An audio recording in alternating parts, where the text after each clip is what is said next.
স্ত্রীর সম্পর্কটা এটা একটা মধুর সম্পর্ক, ঠিক কি না? স্বামী স্ত্রীর সম্পর্কটা কেমন জানেন? স্বামী স্ত্রীর সম্পর্কটা হচ্ছে হাত আর চোখের মতো।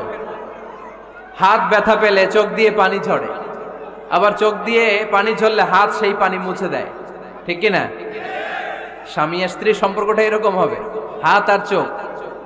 হাত কেটে গেলে চোখ দিয়ে পানি পড়ে, আবার চোখ দিয়ে পানি পড়লে হাতই ওই পানি মুছে দেয়। সম্পর্কটা এরকম থাকার দরকার আছে না নাই? আছে। আল্লাহ তাআলা স্বামী স্ত্রীর সম্পর্ককে কোরআনে পোশাকের সাথে তুলনা করেছেন। ড্রেস, কস্টিউম, পোশাক। আওয়াজ করে বলেন, কিসের সাথে তুলনা করেছেন? পোশাক। কেন পোশাকের সাথে তুলনা করলেন? কারণ পোশাক মানুষের লজ্জাস্থানের হেফাজত করে। ইট কভারস আওয়ার প্রাইভেটস। পোশাক, ড্রেস এন্ড কস্টিউম এটা আমাদের লজ্জাস্থানকে ঢেকে রাখে, আমাদের ঈমান বাঁচায়।